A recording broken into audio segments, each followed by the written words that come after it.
tuned in to the fact that clients with dissociative identity disorder will often have many parts of self that are many different stages of development. And they've played many different roles, as we would say in psychodrama theory, with severe migraine headaches and intense body pain if she tried to have emotional intimacy with another person. Not necessarily sexual, just getting close to somebody on an emotional level. We don't want to go too fast to take somebody out of their window of tolerance. Many years ago was going to be a throwaway into the VA system, that I wasn't going to be a functioning human being. But psychodrama started me on a path that took me to a place where I could heal and I could support other people's healing. Hello, welcome to Action Explorations. I'm Anna Bobikova. Our topic today is the intersecting methods model of healing trauma. Interview with L.Ciotola. And let me introduce you to L.Ciotola. Hi, Linda. Good morning, Anna. So good to see you. Let me introduce you to Halm. Hi, Will. Thank you for participating. It's a great honor to be part of this. Thank you.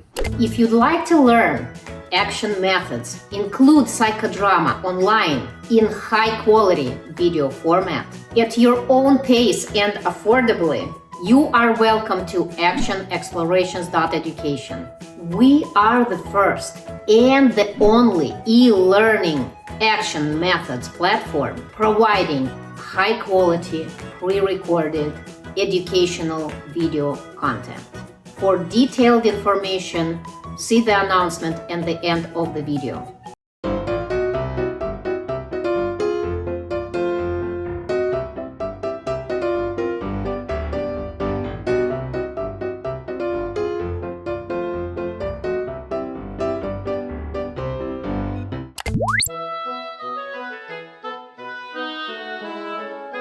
This particular little one came in very handy during one private drama with a severely traumatized client who was going to work on a core issue after lots of other long previous work.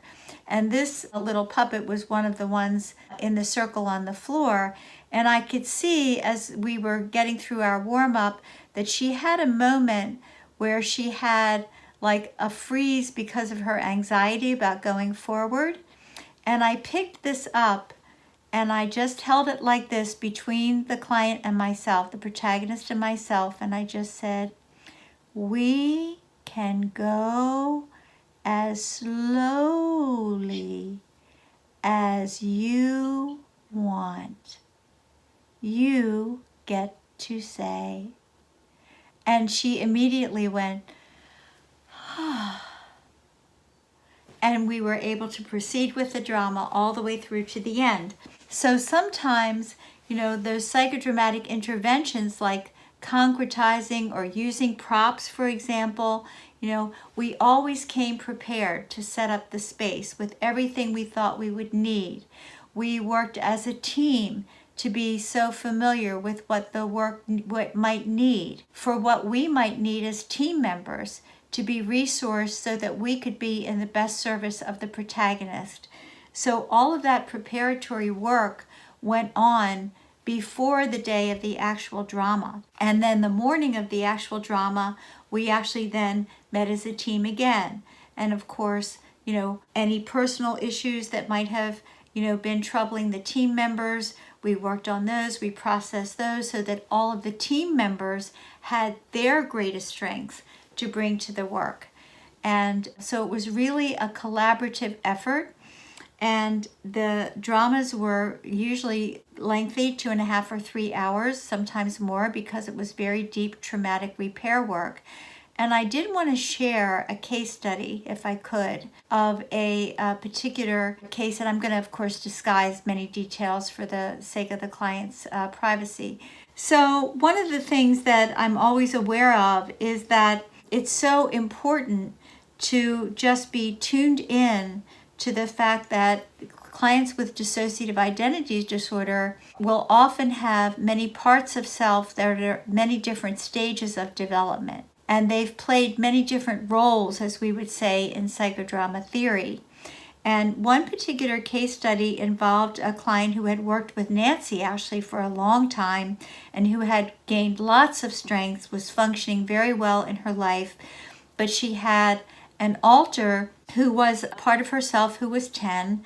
She also had other alters that were nonverbal, little baby alters that had been traumatized before they could speak, and a number of other alters still present. But Nancy had done this beautiful work with them over time and with our client, and she was very well resourced. But she said the contract for the drama she wanted to do was she had a part of the self that was 10, and this part of the self always would bring her down physically with severe migraine headaches and intense body pain if she tried to have emotional intimacy with another person. Not necessarily sexual, just getting close to somebody on an emotional level, like a very close friendship.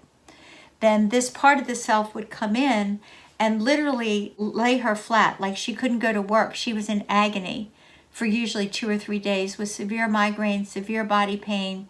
And she wanted to, to heal this. And so using old Beanie Baby little figures, we concretized the nursery, the parts of herself that were pre-verbal on the side of the room. We concretized other parts of the self with props. Nancy was present as the observing ego, the compassionate witness, and we had 2 highly trained auxiliaries who could take roles and reverse roles. So one of the things that I did in preparing to go deep into the work was to establish this safe space and to establish the contract and so forth and so on. And in the process of the drama, I said to her in the role of her 10-year-old self, and one of the auxiliaries was holding her, what we call her executive self, the part of her that was really in charge of her whole system.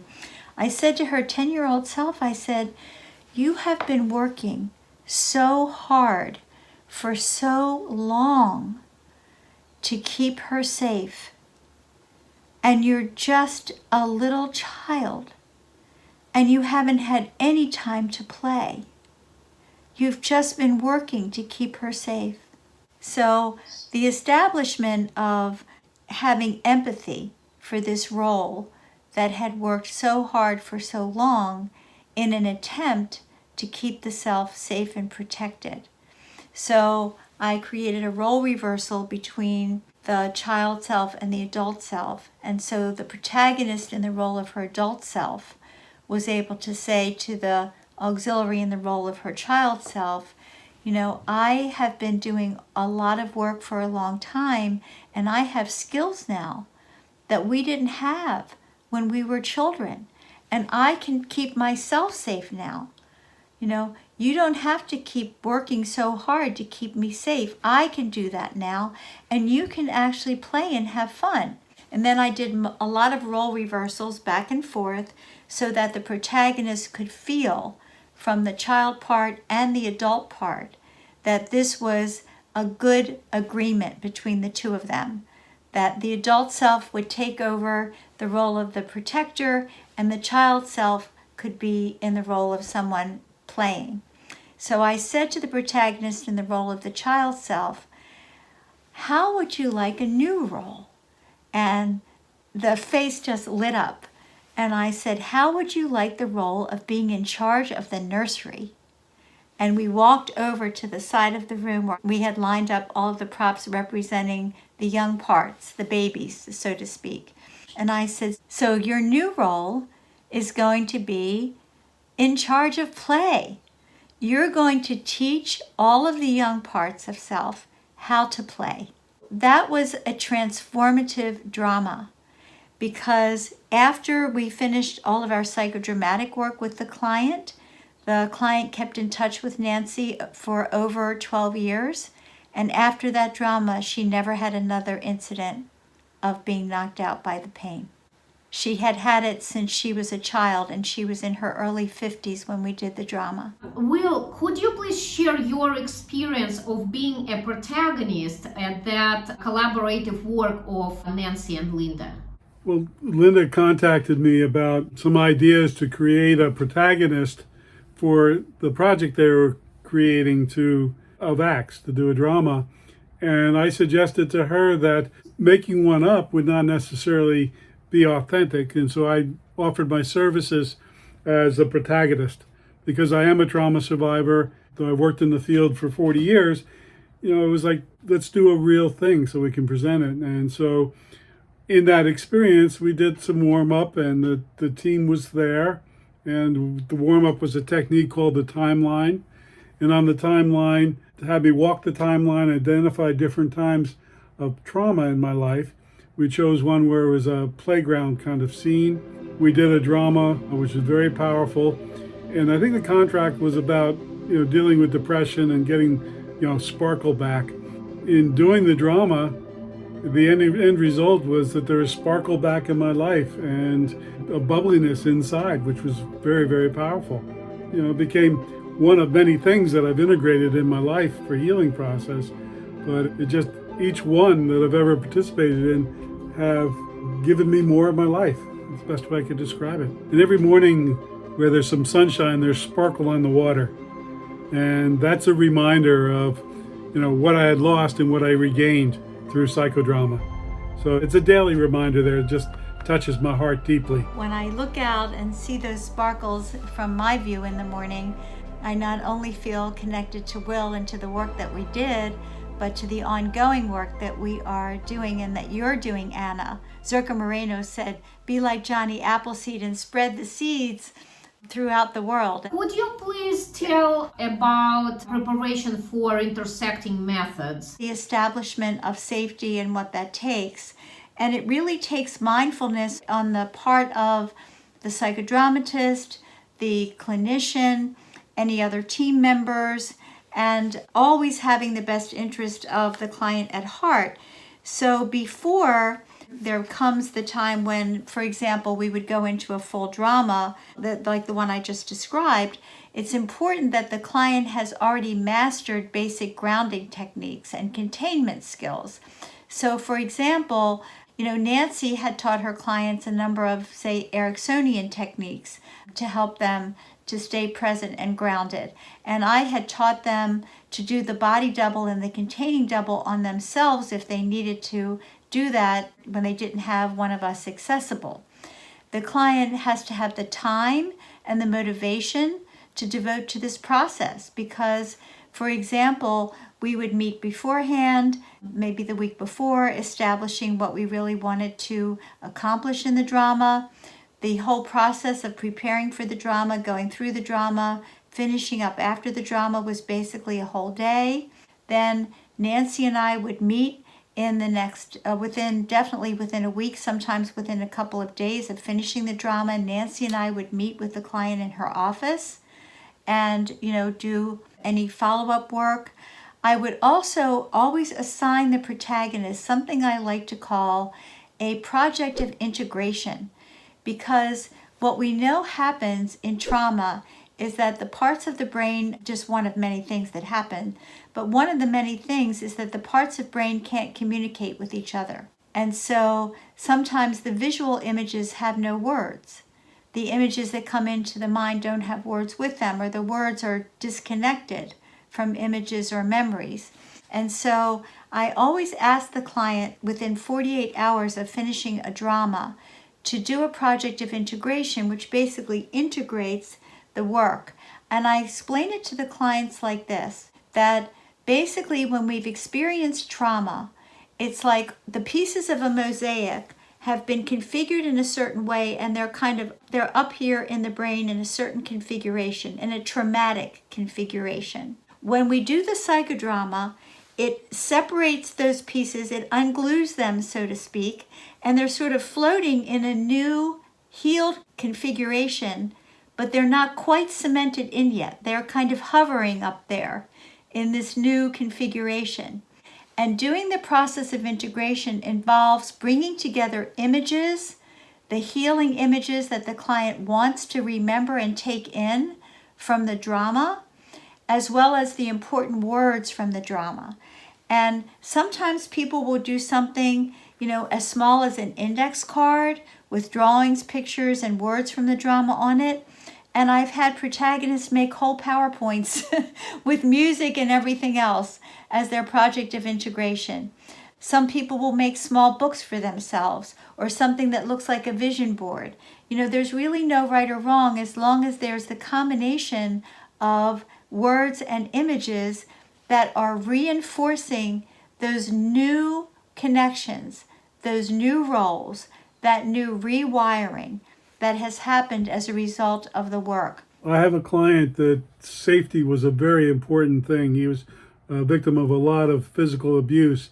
And so one of the first things we did after doing some work was to have him create a safety board, a poster in which he had words, images, symbols that represented safety. So he could look to that picture and feel the new way of being.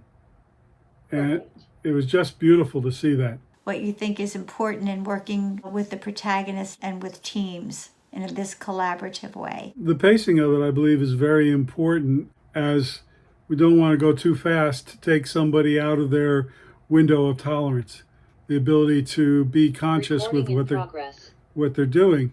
And as part of the follow-up, it's like continuing to utilize the projects of integration to be a footwork for further healing, to be the base, if you will, for further healing.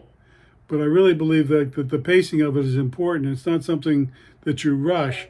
You want to meet the client where they are and support them in moving at the rate that works for our friend the turtle, yes.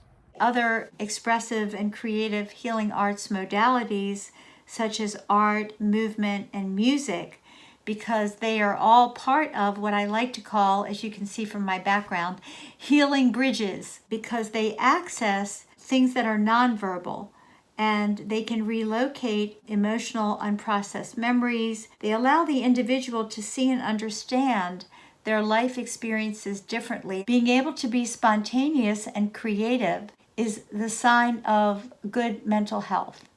And it enables us to be fully present and to come up with new solutions to old problems or adequate solutions to new problems, and to be able to be creative and spontaneous. And when we are healed from trauma, that's one of the beautiful gifts that we get. We get to be spontaneous and creative and to create a life that is meaningful to us, and not to feel like we are still being driven, if you will, by the old experiences that haven't been healed, but instead, going back to Anna's work in the beginning, we have choices. As a result of this work, we have choices, and we can engage those choices through our spontaneity and creativity to create new roles, to let go of old roles or to transform old roles, and to have a truly fulfilling and a life that's full of meaning. Linda, could you please tell a couple of sentences about ACT and your online recorded program with Nancy?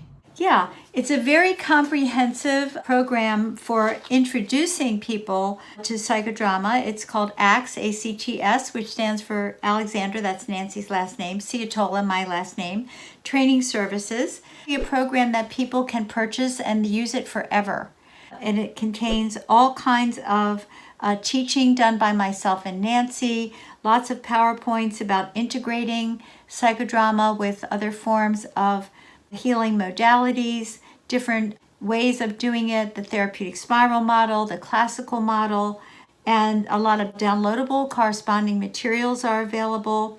And of course, the most important thing is we have a full 2.5-hour psychodrama with Will as the protagonist. That is a tool for always. It's a resource to have that's just wonderful to get excited, to get the fire lit about learning psychodrama. Your message to the viewers. My faith in the ability of people to heal no matter what. I believe that healing is always possible, that there is no such thing as something that is not able to be healed. That when we have our inner, outer, and upper strengths, and that's the ones inside, the ones from relationships, the ones from the spiritual resources, and the tools like the ones we've talked about in this video, that all healing is possible. And so hope is always present. So I want to add to that as a person that was many years ago was going to be a throwaway into the VA system, that I wasn't going to be a functioning human being, that psychodrama started me on a path that took me to a place where I could heal and I could support other people's healing, and that it does work. And it's wonderful. So that comes out of that hope, choice, freedom, and a changed world. And I believe very much in great niece of the suffragette, Susan B. Anthony, that each one of us can reach one, and we change the world one person at a time. I really, really appreciate your coming today and sharing with us. And Linda, it's always fantastic working with you. And guys, please check actionexplorations.education. We are finally launching the website. We have plenty of programs with Linda there. And thank you guys for watching, and see you in the next video. Namaste.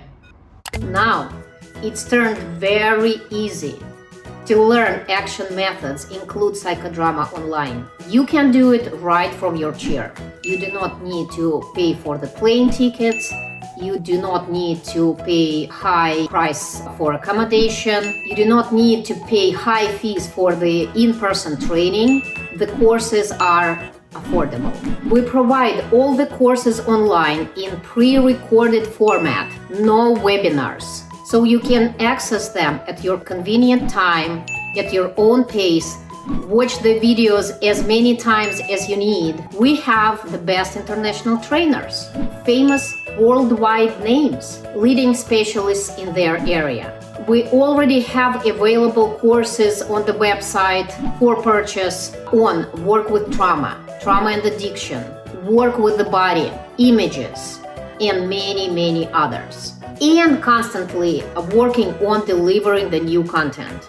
The hours are good for the psychodrama certification, and CEUs are coming soon. Check out actionexplorations.education. Namaste.